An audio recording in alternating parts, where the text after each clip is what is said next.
जम्मू कश्मीर में आतंकियों के खिलाफ सुरक्षा बलों को एक और बड़ी कामयाबी मिली है। अनंतनाग में सुरक्षा बलों ने 3 आतंकियों को मार गिराया है। फिलहाल मुठभेड़ जारी है। पूरे इलाके की घेराबंदी कर दी गई है। चीन की मीडिया के मुताबिक एलएसी पर चीन अपनी सेना को ट्रेनिंग देने के लिए 20 मार्शल आर्ट ट्रेनर भेज रहा है। जानकारी के मुताबिक 15 जून से पहले भी चीन ने मार्शल आर्ट लड़ाकों को तिब्बत भेजा था। 15 जून को हुई खूनी झड़प के दौरान भी दोनों तरफ के सैनिकों ने हथियारों का इस्तेमाल नहीं किया था। भारतीय सेना में घातक कमांडो पहले से ही मौजूद हैं। सेना की हर यूनिट में 40 से 45 घातक कमांडो होते हैं। ये बिना हथियारों की लड़ाई में भी माहिर होते हैं। दुश्मन को अपने आमने सामने की लड़ाई में हरा सकते हैं। देश भर में चीन विरोधी मुहिम बढ़ती जा रही है। बिहार में गंगा नदी पर बनने वाले एक पुल परियोजना के ठेके को रद्द कर दिया गया। इस ठेके में चीन की कंपनियां शामिल थी। इस मेगा ब्रिज का निर्माण पटना में गंगा नदी पर महात्मा गांधी सेतु के पास होना है।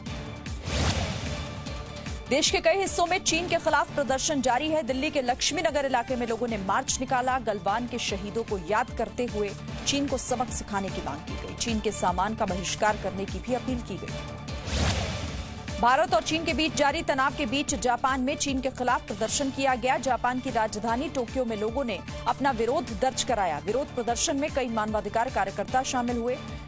इनके हाथों में चीन के राष्ट्रपति शी जिनपिंग की नीति के खिलाफ पोस्टर थे।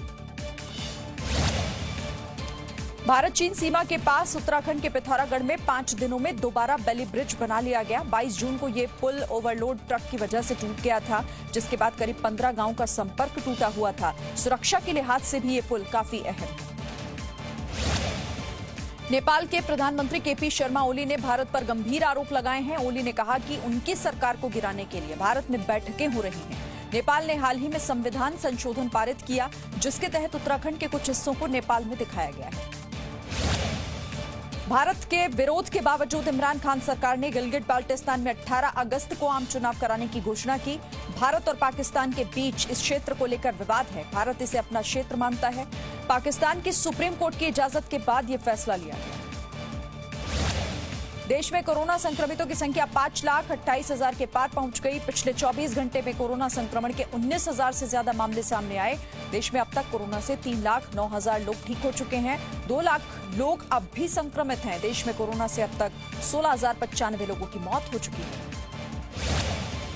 दिल्ली में कल कोरोना के 2,889 नए मामले सामने आए, जबकि 24 घंटे में 65 लोगों की मौत हो गई। दिल्ली में एक दिन में सबसे ज्यादा 20,080 टेस्ट हुए। दिल्ली में कोरोना से ठीक होने की दर 60% है। कोरोना के प्रसार को देखते हुए मणिपुर में 15 दिनों के लिए लॉकडाउन बढ़ा दिया गया। मणिपुर में कोरोना संक्रमितों की संख्या 1,092 है, जबकि यहां पर 660 एक्टिव केस हैं। गनीमत की बात यहां पर यह कि मणिपुर में कोरोना से किसी की मृत्यु नहीं हुई। कोरोना वायरस के बढ़ते मामलों को देखते हुए मध्य प्रदेश और उत्तर प्रदेश ने भी घर घर सर्वेक्षण कराने की घोषणा की। ये लगातार 5वां दिन है जब कोरोना वायरस से संक्रमित लोगों की संख्या 15,000 से अधिक पहुंच चुकी है। दिल्ली में पहले ही घर घर कोरोना का सर्वे कराया जा रहा है।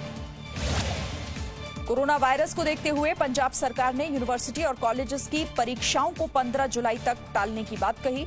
हालांकि इस पर अंतिम फैसला यूजीसी को ही करना है। राज्य में इन परीक्षाओं को टालने की लगातार मांग हो रही है। राजस्थान के ग्रामीण इलाकों में मंदिरों को खोलने का फैसला लिया गया। 1 जुलाई से खुलने वाले मंदिरों में सीमित संख्या में ही श्रद्धालु जा सकेंगे। इसके अलावा राजस्थान में बाहर से आने वाले लोगों के लिए क्वारंटीन की बाध्यता को खत्म कर दिया गया।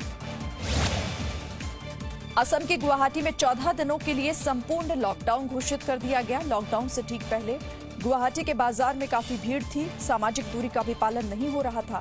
इस बार लॉकडाउन में जरूरी सामान की दुकानों को भी बंद रखा गया।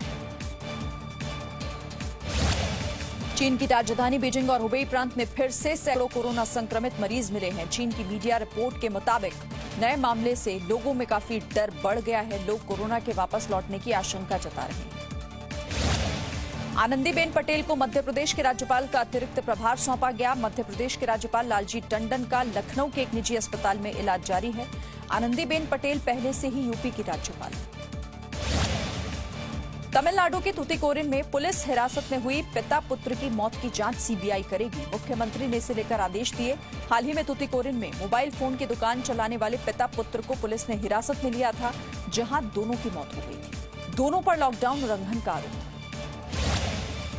तबलीगी जमात से जुड़े हुए विदेशी नागरिक की याचिका पर आज सुप्रीम कोर्ट में सुनवाई होगी। गृह मंत्रालय ने कई देशों के नागरिकों को ब्लैकलिस्ट किया है। सुप्रीम कोर्ट में इसी फैसले को चुनौती दी गई। याचिका में कहा गया कि बिना पक्ष सुने ही गृह मंत्रालय ने फैसला ले लिया। शिक्षकों को लॉकडाउन के दौरान वेतन न मिलने को लेकर आज दिल्ली हाईकोर्ट में सुनवाई होगी। पिछली सुनवाई में कोर्ट ने कहा था कि महामारी के समय में शिक्षक भी कोरोना योद्धाओं की तरह काम कर रहे हैं। शिक्षकों को वेतन नहीं देना बेहद शर्म की बात है। मौसम विभाग ने कहा है कि अगले 2 दिनों में बिहार और पूर्वोत्तर के राज्यों में भारी बारिश होगी। इससे पहले मौसम विभाग ने बिहार में भारी बारिश और वज्रपात को लेकर 72 घंटे का अलर्ट जारी किया था। आपदा प्रबंधन विभाग ने राज्य के सभी डीएम को अलर्ट कर दिया। केंद्रीय गृह मंत्री अमित शाह ने बाढ़ के हालात पर बिहार और असम के मुख्यमंत्रियों से बात की। गृह मंत्री ने इसे लेकर ट्वीट किया।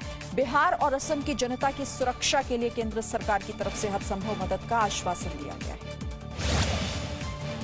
उत्तर बिहार में हो रही लगातार बारिश ने लोगों का जीना मुश्किल कर दिया है। नेपाल से निकलने वाली नदियों का जलस्तर काफी बढ़ गया है। इस वजह से मधुबनी जिले के काफी सारे लोग प्रभावित हुए हैं। हजारों लोग अपना घर छोड़कर शिविर में रह रहे हैं। असम में तेज बारिश और बाढ़ की वजह से 2 और लोगों की मौत हो गई। राज्य के 9 लाख से ज्यादा लोग बारिश के प्रभावित हैं। बारिश की वजह से आपदा प्रबंधन विभाग असम के 23 जिलों की निगरानी कर रहा है। डिब्रूगढ़ शहर में बारिश की वजह से बाढ़ जैसे हालात हैं।